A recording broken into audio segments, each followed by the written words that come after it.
do stars fall from the sky every time you walk by? Just like me, they long to be close to you.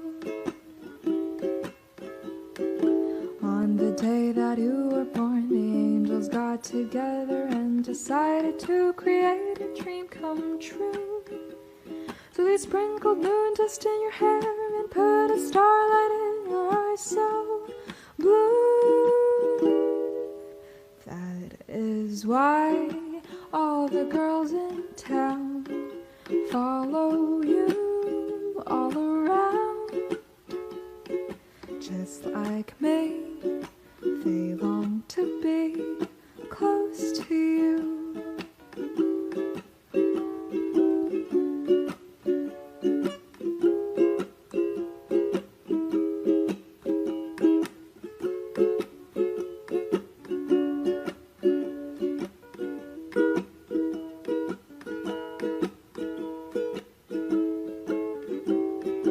On the day that you were born, the angels got together and decided to create a dream come true.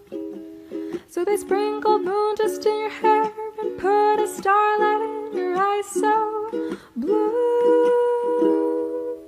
That is why all the girls in town follow you all around. Just like me, they long to be close to you.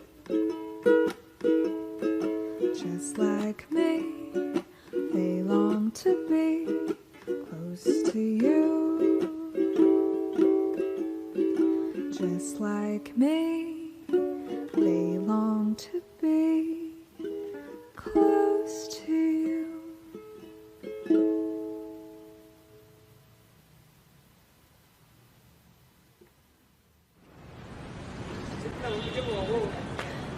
Thank you guys for watching my cover. If you haven't subscribed, please do hit the subscribe please do hit the subscribe button down below.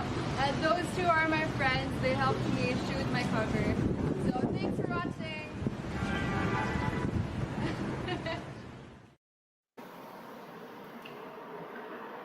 Olá, boa noite. Boa noite! Bem-vindos ao nosso canal do YouTube, a nossa estreia. Estreando hoje! Que delícia! Sejam muito bem-vindos.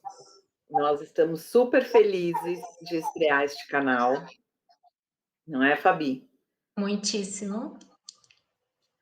Nós pensamos em abrir este espaço por conta, em primeiro lugar, da pandemia, né? Nós já namorávamos este canal. Desde o ano passado. É verdade. Mas a gente estava lá, né, empenhada com os nossos grupos de estudos, com o GED, com outros formatos.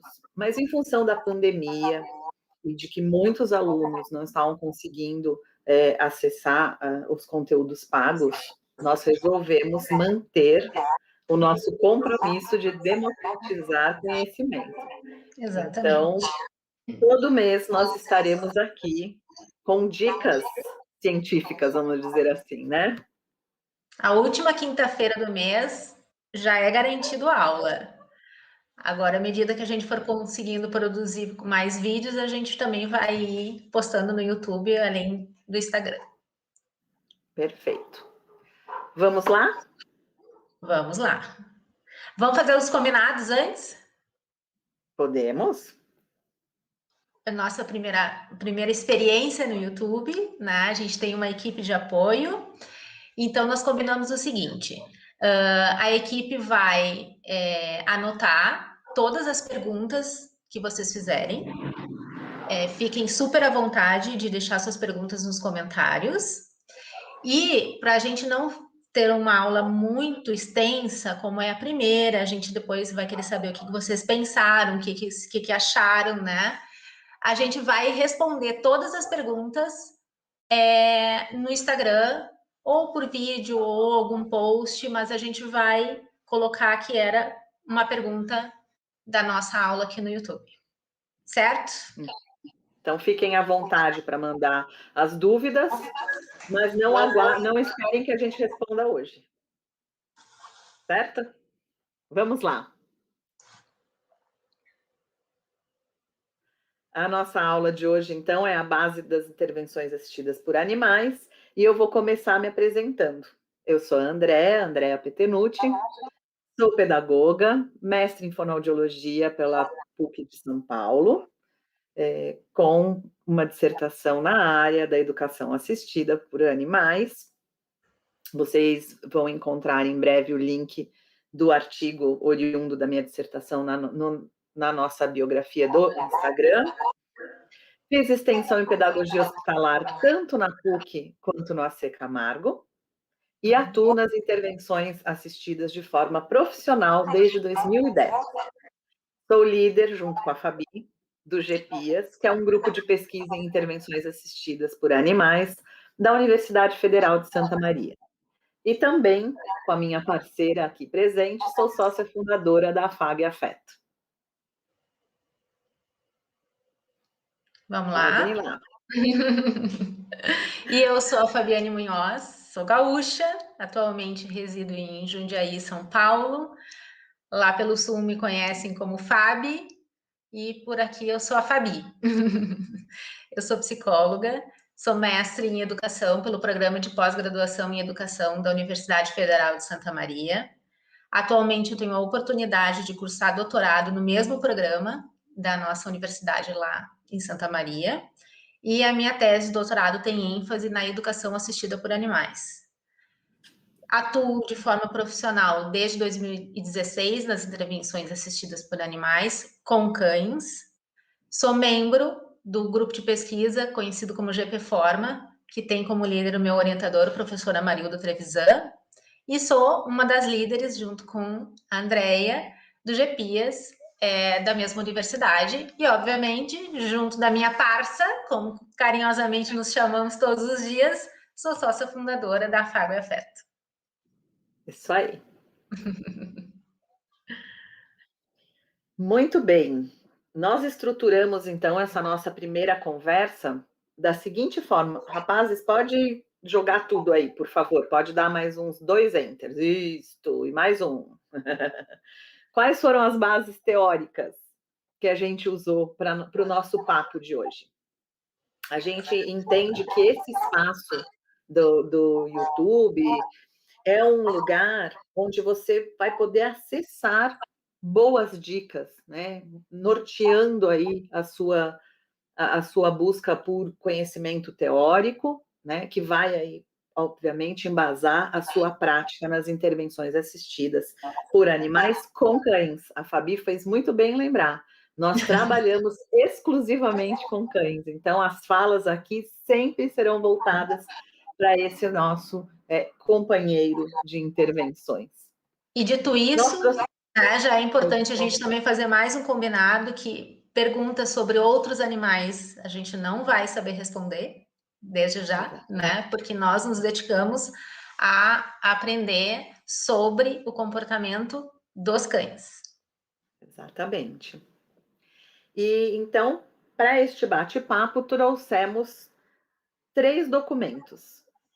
Que 2 deles, os 2 primeiros, o White Paper da IAHAIO e o Animal Assisted Intervention International, trazendo o Standards of Practice, eles são imperdíveis para quem atua nas intervenções, né? Eu brinco quando eu falo com os meus aluninhos dentro dos atendimentos da educação assistida, eu falo, tem coisa que é inegociável, né?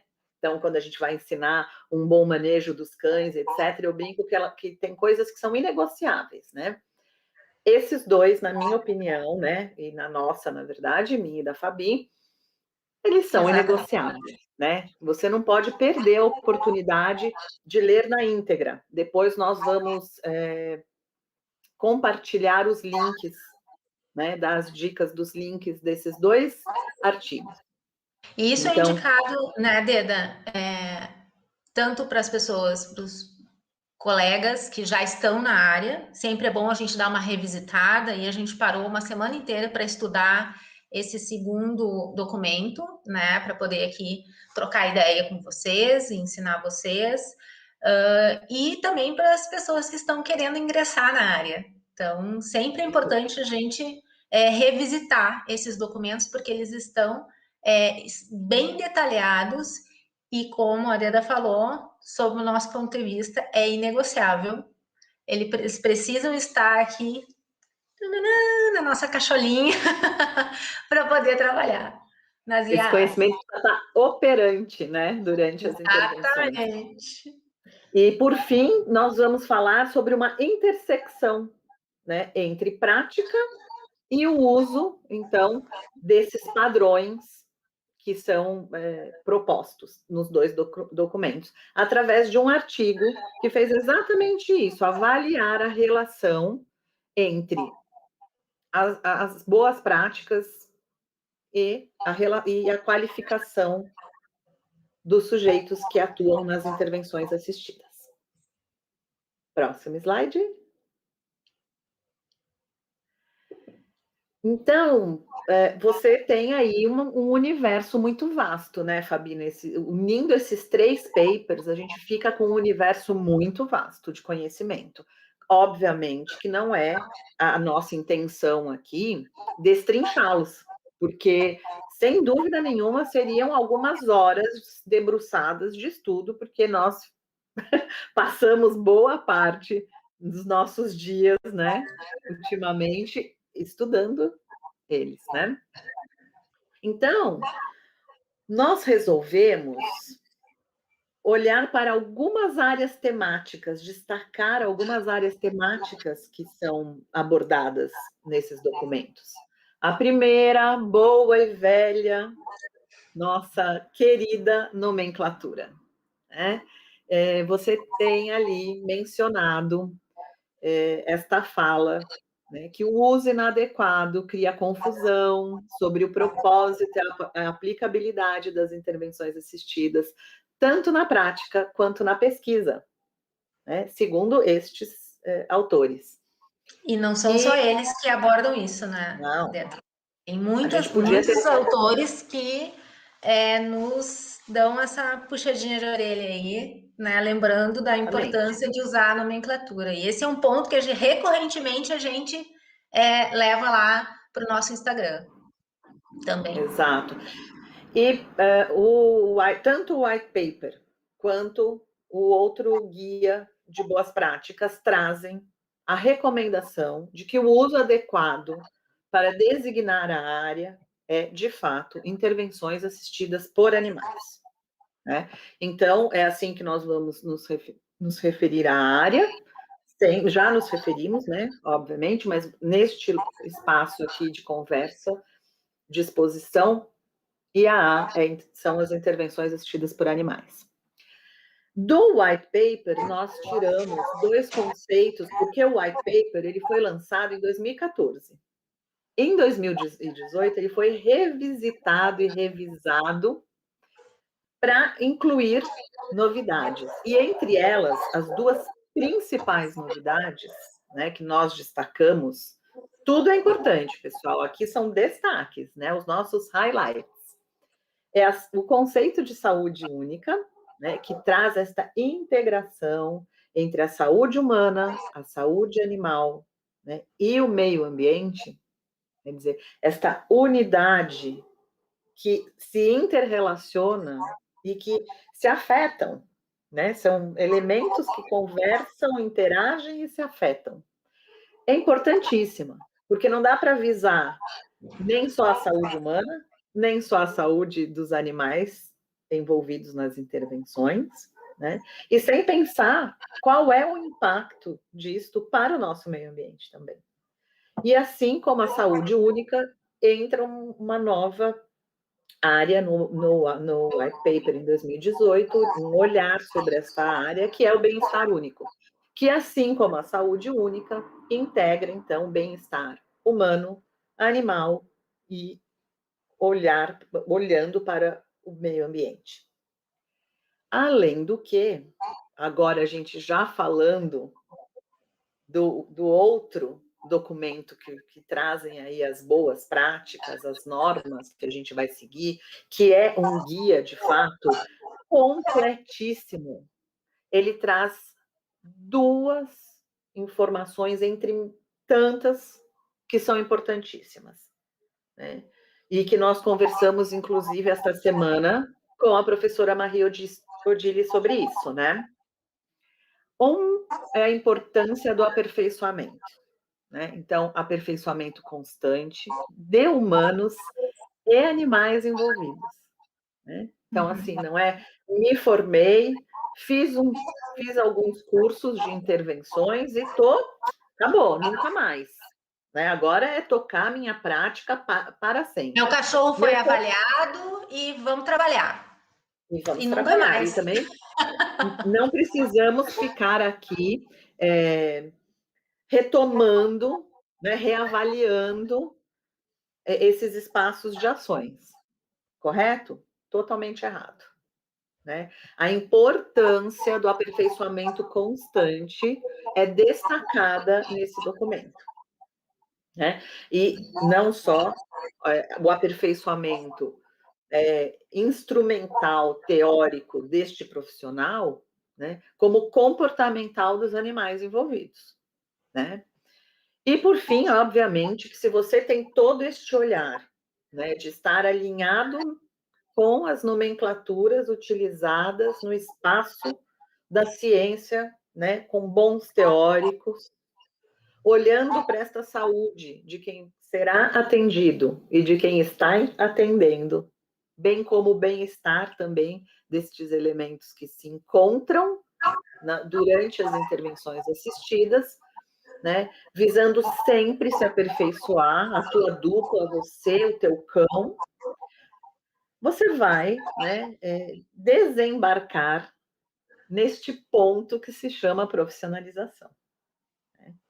Que tanto a Maria Odile falou na live também, né? Que está salva no Instagram, inclusive. Exato. Falou na live e que vem aqui, né, neste artigo, né, de 2020, ou seja, fresquinho, saído do forno, né, vem novamente falar sobre qualificação, sobre exigência de nível universitário para as áreas que se envolvem, né, as áreas de saúde e de educação, e não só isso, né, tempo de estudos. Eles sugerem, inclusive, uma carga mínima de estudos anual, né? Uhum. Então, nós deixamos aqui estes destaques, né? Mais uma vez, abordando esta complexidade que é você atuar nas intervenções assistidas. E aí entra a importância de sabermos o que é uma atividade assistida, o que é uma terapia assistida e o que é uma educação assistida, para não fazer uma coisa achando que está fazendo outra. Exato. Isso é fundamental. Sem dúvida. Vamos para o próximo? Então, começamos pelo white paper. Né? É bacana a gente... É para ser um velho conhecido, né? Assim, das pessoas que estão na área. Os nossos alunos, principalmente, né? Certeza, nossos alunos do grupo de estudos, o pessoal que acompanha o nosso Instagram, já olha e fala, estas duas com o white paper de novo. Lá vem, lá vem. Ele é um grande norteador nosso, sempre, né? Na minha pesquisa, no mestrado, eu utilizei o white paper. Ele é, de fato, um norteador que faz parte, né? Ainda que, né, muitas vezes nós tenhamos críticas a respeito de algumas colocações, né? E isso é muito saudável, né? Então, os nossos saberes, eles vão se constituindo a partir do momento que a gente vai aqui quilometrando, vou usar agora uma expressão do nosso parceiro, Ricardo Pinheiro Machado, que é o adestrador. Para quem não sabe, o Ricardo Exatamente. É o adestrador, né, responsável pela área de comportamento na Afago e Afeto, e ele e a Fabi, aí treinando os cães, ele sempre fala, precisa quilometrar esses cachorros, né? Então, assim, o white paper traz esse lugar, né? De você precisar quilometrar mesmo, você vai juntando saberes, né? Nem sempre você vai concordar 100%, mas você precisa de boas diretrizes. E aí, inclusive, para você discordar, você tem que ter muita bagagem, né? Muito conhecimento, muita bagagem, muita noção de como tudo se põe dentro dessa área, para que você possa argumentar, e eu argumentar não nesse sentido de, não, para mim isso não é assim, não é esse tipo de argumento, né? Você precisa de embasamento dos bons quando você fizer aí uma crítica a algum paper. Os pontos mais frágeis para a gente no white paper, a terminologia usada em relação aos cães, né, que seguem sendo chamados de cães terapeutas, ou de terapia, ou terapeutas, e aí nós temos o nosso pé lá na educação, e imagina você entrando na escola regular e nomeando o seu cachorro de cão terapeuta, não faz o mínimo sentido, né? Ou trabalhar com atividade assistida, como eu fazia em ambiente hospitalar, com um cão identificado como cão terapeuta. Exatamente. Então, sem nenhuma ligação, né, com a área da terapia, né? Então, o que é bacana saber do white paper, né? O que ele trouxe de novo em 2018? Ele trouxe definições, né, da raio para as intervenções assistidas por animais, né? Uma nova área, que é o coaching assistido, a inserção de saúde única e bem-estar único, e ele foi uma força-tarefa de todos esses membros que estão aqui listados. Olha que bacana, envolveram europeus, americanos, uma brasileira, né? Então aqui a gente tem Japão, Coreia, Brasil, Reino Unido, Alemanha reunida. E o que eu mais gosto quando eu olho e a gente colocou essa informação dessa força-tarefa tão plural, porque isto é o retrato das intervenções assistidas. Uhum.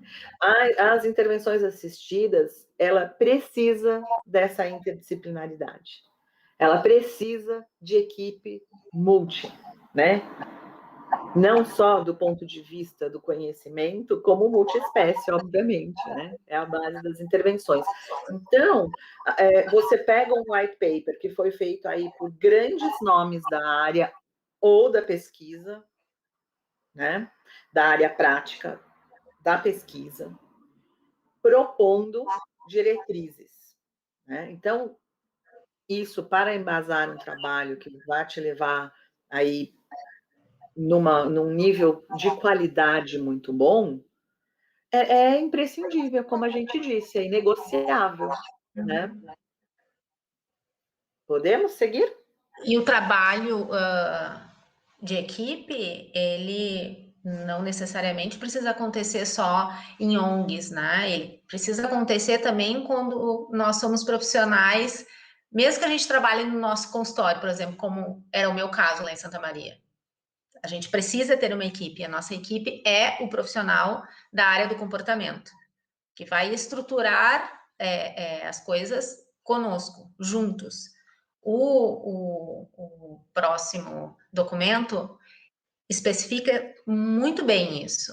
Então, sem dúvida. é importante ler. Além do que, uma equipe mínima básica, vamos supor aí nesse exemplo que você deu, né, Fabi?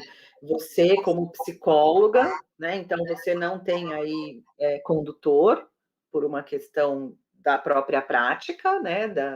Das questões éticas relacionadas à sua prática, mas você tem no mínimo 2 parceiros de interlocução, que é o seu adestrador, o profissional responsável pelo comportamento, e o veterinário que é responsável por saúde.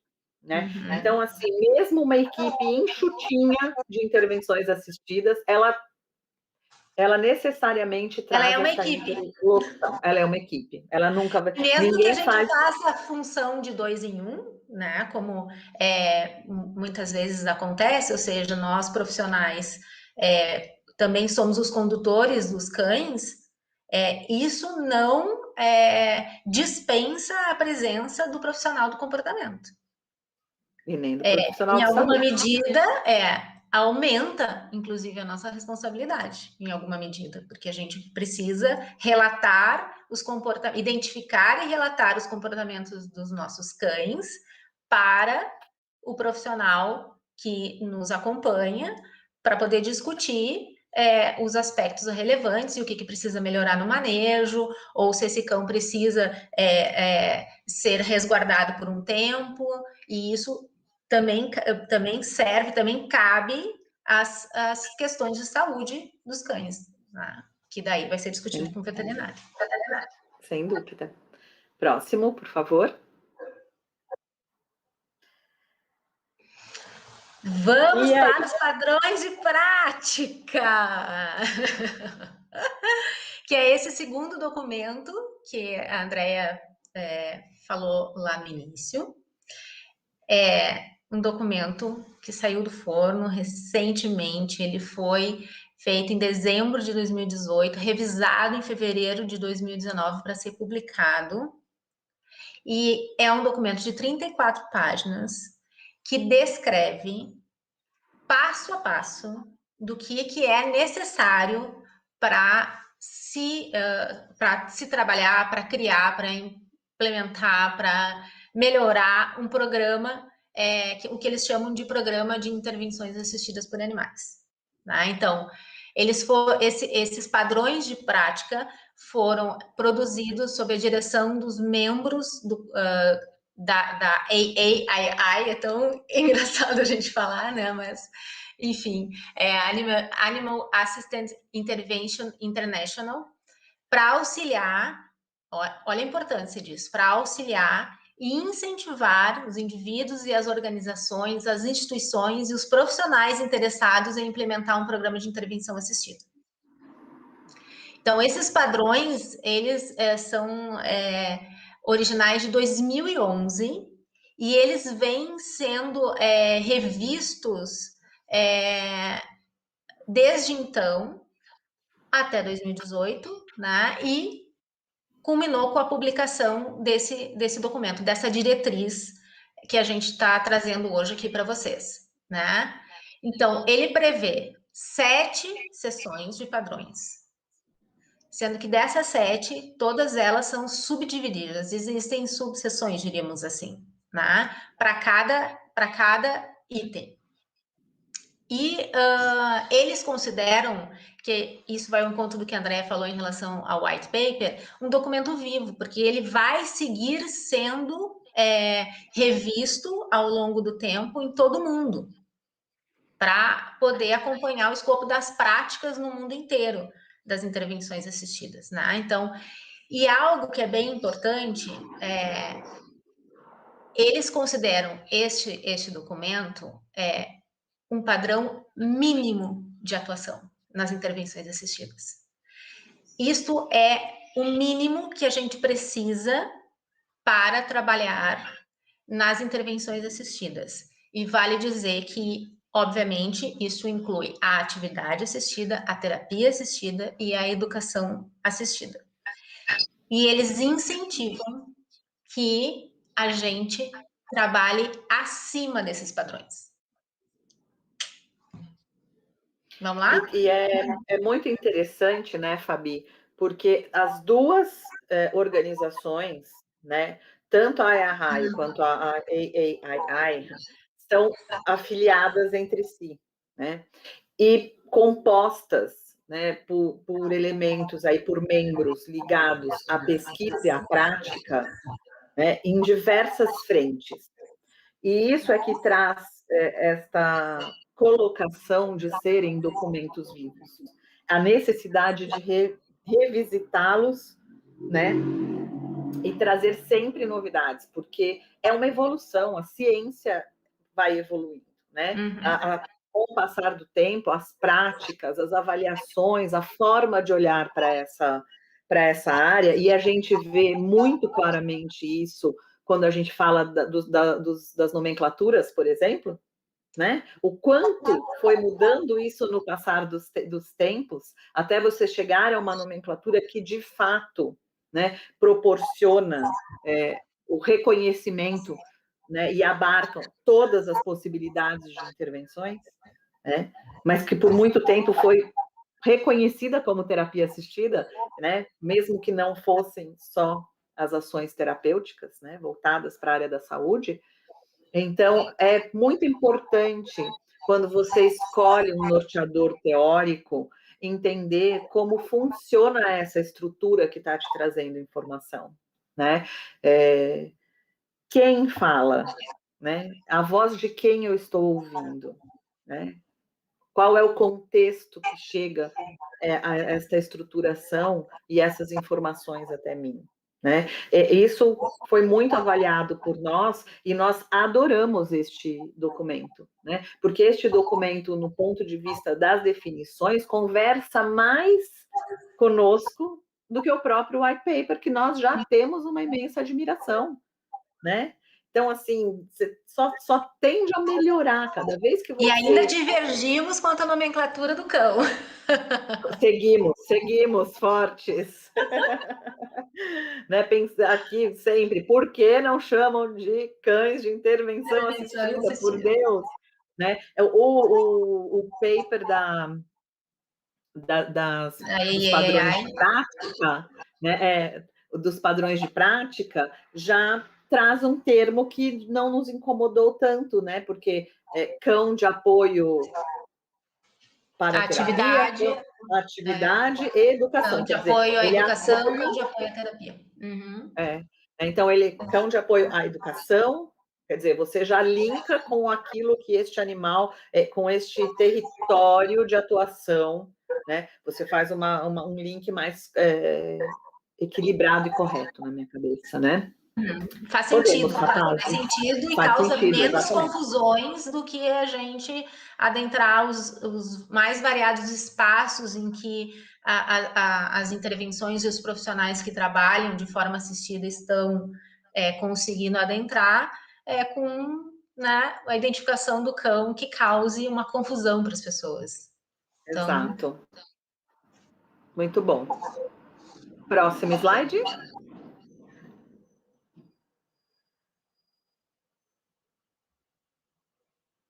Pode ir, Fabizinha, falar sobre as 7 sessões que a gente mencionou no slide anterior. Evidentemente, a gente não vai falar tão detalhadamente sobre todas elas, porque é bem extenso, mas o que a gente queria deixar hoje registrado aqui para vocês é que é fundamental, é indispensável, como diz a Dede, como diz o documento, é um padrão mínimo de atuação a gente ter padrões de prática para a saúde e bem-estar dos cães. A gente saber sobre os padrões de prática para os condutores de cães. Os padrões de prática para o tratamento ético e bem-estar dos participantes. Os padrões de prática para a terapia assistida por animais. Os padrões de prática para a atividade assistida por animais. Sim, porque por mais que seja um caráter motivacional ou lúdico, existem padrões para a prática da atividade assistida por animais. E seguimos com a prática, os padrões de prática para educação assistida por animais, e eles incluem os padrões de prática para a administração de programas, que me parece muito interessante para quem tem ONG, né? Para quem tem a gestão de uma ONG, de vários voluntários aí, dar uma olhadinha com muito carinho aí. Agora, os 3 primeiros, eles estão incluídos, eles estão associados nos 4, ou seja, temos que estar afiadíssimos com os 3 primeiros padrões para ter um padrão na terapia assistida. Isto é mínimo. Temos que estar afiadíssimos com os 3 padrões, os 3 primeiros padrões, para, acho que a Andrea caiu. Caiu, voltando. Para termos os padrões de prática da atividade assistida por animais. E esses padrões, eles vão desde a documentação, desde o que um condutor do cão precisa saber, até a elaboração em si da atividade, da terapia e da educação. Evidentemente que, como foi falado antes, é necessário, né, a formação para conduzirmos terapia e educação assistida. Isso é fundamental, né? Assim como os padrões de prática para administração de programas, precisa estar incluído os 3 primeiros padrões. Ou seja, não fizemos absolutamente nada se a gente não sabe sobre saúde e bem-estar dos cães, a condução dos cães e o tratamento ético e o bem-estar dos participantes. Porque as intervenções assistidas por animais, elas não são universal. A gente não vai trabalhar nas IAs com absolutamente todo mundo. E isto está descrito nesse documento. Bárbaro. Só por esta breve explanação da Fabi, vocês percebem que é um documento grandioso, complexo, né? Com muito norteador, né? Com padrões mesmo a serem seguidos, né? Então, vale a pena a leitura. Podemos mudar, por favor. Agora eu vou falar um pouquinho sobre o último documento, que é um artigo, né? Intitulado Relações entre os Padrões e as Qualificações. Então, aqui eles olharam para o quanto esses padrões que já estão postos, né, desde 2019, têm sido respeitados, né, pelos praticantes das intervenções assistidas por animais. Eles olharam para um grupo de 239 participantes ativos nas intervenções, com idades que variavam entre 21 anos e 81 anos, sendo em sua grande maioria mulheres, né, 212 sujeitos eram do sexo feminino, contra 27 apenas do sexo masculino. Olha, eu me surpreendi, claro que isso é uma amostra, é um recorte, né? Pequeno, mas 27 homens. Homens, venham, por favor, para as intervenções assistidas. Foi feito um questionário online no sistema de Snowball, que um vai indicando o outro, né? Ele é um sistema orgânico, os participantes vão indicando, passando adiante esse questionário. 95% dessa amostra era americana ou europeia, né? 179 americanos e 50 europeus, e 4% vinham de outros lugares, como África, Ásia, Austrália e Canadá. Esse estudo verificou quanto esses sujeitos, né, pesquisados estavam alinhados com as recomendações das normas práticas propostas pelo documento que a Fabi apresentou para vocês de 2019. Podemos mudar. E aí, será que o pessoal está realmente alinhado? Vamos descobrir. Quais foram os achados desse artigo? O primeiro deles, algo que a Fabi mencionou e que apareceu como resultado, que é a desconexão entre a prática profissional e a sua formação. Grande parte relatou que possuía as qualificações necessárias, né, mas um número substancial de atuação e além do âmbito profissional estabelecido pelas normas, né? Então, assim, se eu, por exemplo, eu atuo na educação, mas não tenho formação na educação, né? Eu nomeio também, acontece isso, né? Nomeio de forma errada aquilo que eu faço, né? Então, eu estou desconectando aqui qual é a área de atuação a partir desta definição, né? E as qualificações necessárias. Eu não consigo reconhecer e nomeio de forma errônea. E isso acontece direto, direto. Aqui no Brasil a gente repara muito nisso, né?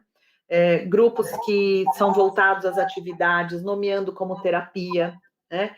A gente, de novo, também aqui se repetindo, que não existe uma hierarquia nas intervenções. Existem áreas de atuação, com seus benefícios e com suas características, né, próprias, certo? Profissionais da área da saúde que trabalham com atividade, muitas vezes consideram que seja terapia e não é. Exato, exato. A gente precisa saber o que é cada modalidade das intervenções assistidas e dar um nome adequado àquilo que a gente pratica, naquilo que a gente faz acontecer. Sem dúvida. O segundo achado é que a maioria dos participantes cumpriam as diretrizes recomendadas a respeito de registro do progresso dos atendidos, né? Apesar de usarem aí uma ampla variedade de documentação e técnica para a medição, né? Mas foi chocante, né, que uma porcentagem grande aí, né, mais de um quarto relatou que não documentavam, né, e um pouco mais do que isso, não mediam o progresso dos seus clientes. Aqui, falando das duas áreas que, por definição, precisam ser avaliados os ganhos dos atendidos, que é a área da terapia assistida e da educação assistida. Então, quando eu não mensuro e não documento este ganho, eu não estou fazendo terapia ou educação. Eu posso nomear desta forma. Mas, de fato, teve participante que relatou que, assim, eu mensuro pela devolutiva dos pais. Isso não é mensuração, gente. Né? A mensuração e a documentação parte do profissional que atua nas intervenções. Né? Eu tenho um objetivo quando eu estruturo sessões de terapia assistida e de educação assistida, objetivos claros que precisam ser avaliados no alcance. Eu cumpri, né? Foi efetivo esse programa que eu estruturei de leitura, de fato contribuiu para as habilidades leitoras dos meus alunos. Eu sempre vou neste lugar, que é o meu lugar de conforto, obviamente, né? Eu preciso saber. E não posso ser assim, a minha mãe do João falou para mim que ele está lendo mais e está lendo melhor. Né? Quem avalia essas habilidades sou eu, educadora. Né? O terceiro achado foi que o nível de qualificação ou o histórico de treinamento não foi associado à conformidade dos profissionais com as diretrizes sobre documentação e medição de progresso. Ou seja, não é porque, por exemplo, eu sou uma educadora com nível de mestrado. O João é um educador com nível de doutorado da área, e com artigo publicado e tudo mais. Isto não fez com que as normas fossem realmente cumpridas e preservadas, né? Então, veja, você precisa caminhar com tudo junto. Não é só eu ter um nível de formação muito alto na minha área, mas eu preciso deste mesmo nível elevado de conhecimento formativo dentro das intervenções assistidas, porque senão eu posso ser um magnífico educador, e posso estar cometendo este pecado, por exemplo, de não fazer os registros, né, para as intervenções. Né? Eu estruturo muito bem, mas eu não registro. Eu até alcanço os objetivos, mas eu não registro. E aí eu estou aqui, né, com uma deficiência neste caso. Né? Eu sou muito boa na prática da estruturação da própria educação, mas eu estou falhando enquanto educadora assistida. Né? Por último, a experiência dos profissionais nas intervenções não assegurou também a conformidade com as diretrizes recomendadas. E isso aqui também é recorrente. Né? A gente vê pessoas com uma larga experiência, que já atuam há muitos anos, mas que não estão vinculadas a esta questão científica, a essa questão das normas, da nomenclatura. Né? Então, quando a gente busca por profissionais, né, e aqui é uma crítica de um dos papers, até agora a gente nem lembro mais qual deles falou sobre isso, o quanto o fato de não ter este alinhamento por padrões científicos, por busca de bons teóricos, contribui para a fragilidade da área. Né? E nós destacamos, porque também é um artigo grande, com muita informação, que vale muito ser lido, né? A gente fez alguns destaques, né? Os praticantes precisam se tornar mais conscientes dos padrões profissionais da área, isso que eu acabei de te falar, né? E as competências recomendadas pelos padrões de prática. Então, além de ser uma ótima educadora, eu preciso ser uma ótima profissional, né? Se eu busquei muito conhecimento na educação, eu tenho que seguir buscando muito conhecimento nas intervenções. Eu preciso seguir estudando e me renovando em saberes dentro da área. Da minha área de formação e da área onde eu atuo, que são as intervenções assistidas. Um não dispensa o outro. Os dois precisam caminhar fortemente, né, em paralelo. Na área, falta compreensão da importância do treinamento prévio, da especialização em intervenções assistidas. Né? E também compreender a importância da educação continuada. Eles indicam, né, que você formalize 10 horas de estudo da área das intervenções, mesmo que você já seja um profissional muito experiente. Então, aqui você vai pensar, e aqui cabem desde cursos, o consumo de artigos científicos, de livros, mentorias, né?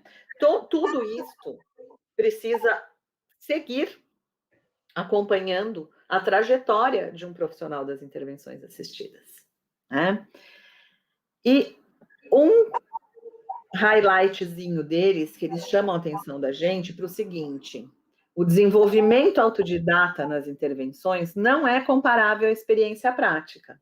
Então, também não dá para eu falar, olha, eu vou me desenvolver sozinho, né? Eu vou ser autodidata, eu vou estudar tudo.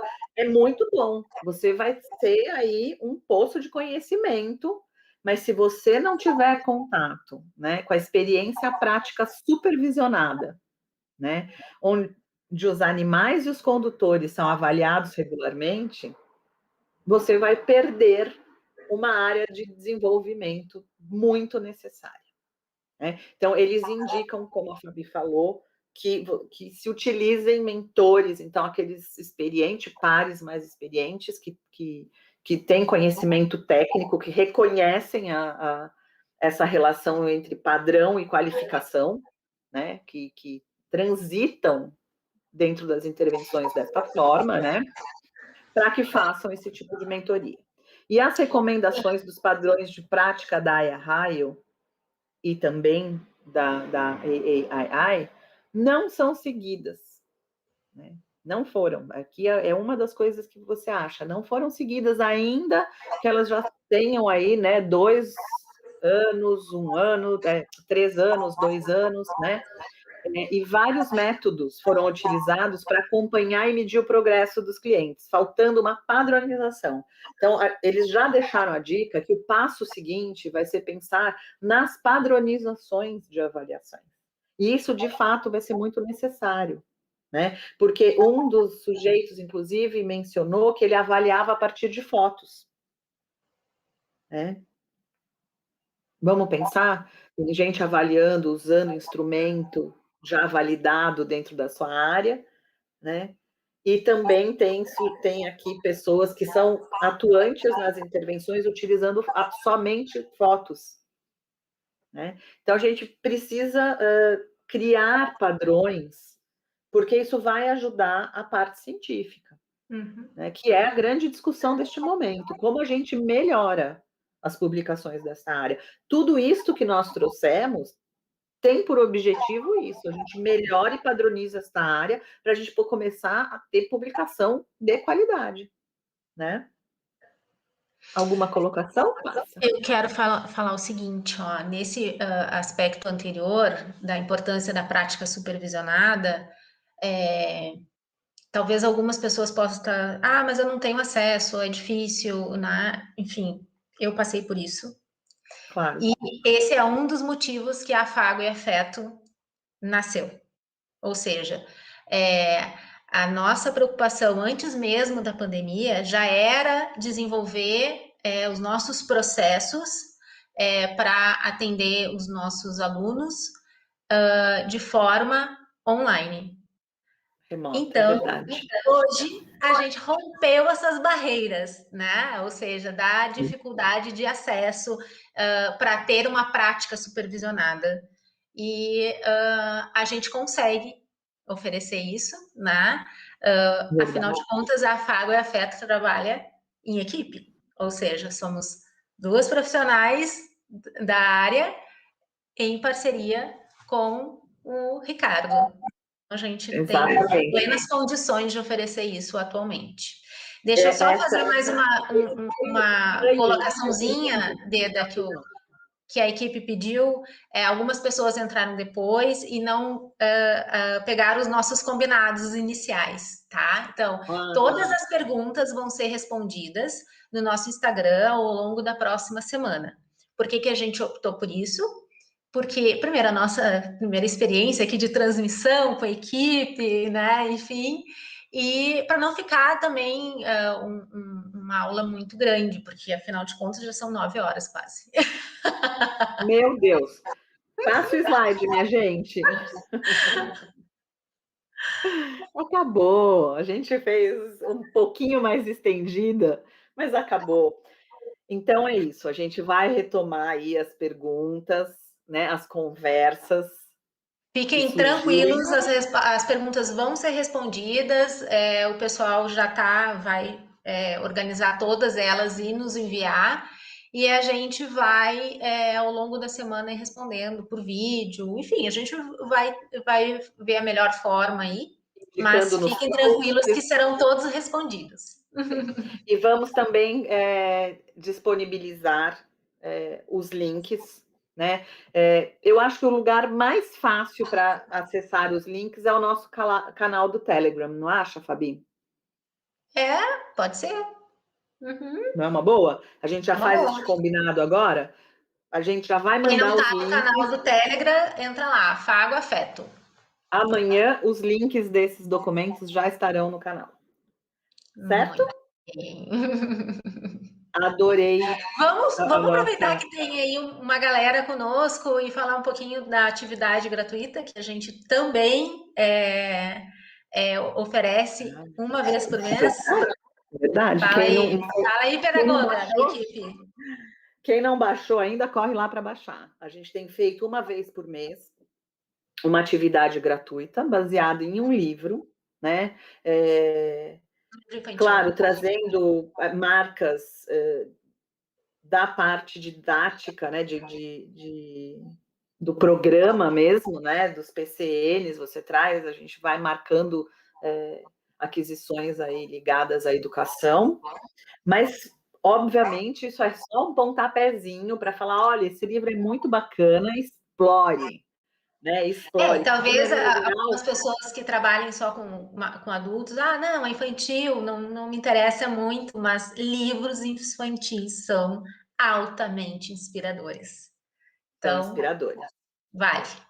E, de maneira geral, a gente trabalha com livros que mobilizam as emoções, né? Não só visando aí as habilidades leitoras, o desenvolvimento desse leitor, o envolvimento dele com o prazer de ler, mas que você pode explorar outras questões do ponto de vista emocional, né? E esse mês é uma fofura, porque para a gente que trabalha com educação assistida, eu lembro o dia que eu tive contato pela primeira vez. Eu entrei na Livraria da Vila em São Paulo para fazer uma roda de leitura e as meninas vendedoras da Livraria da Vila já tinham separado esse livro para mim.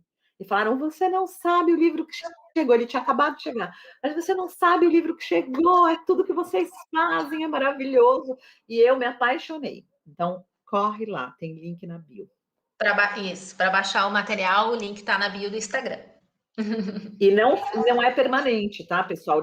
A cada mês muda esse material. Então, garante o seu que mês que vem tem mais.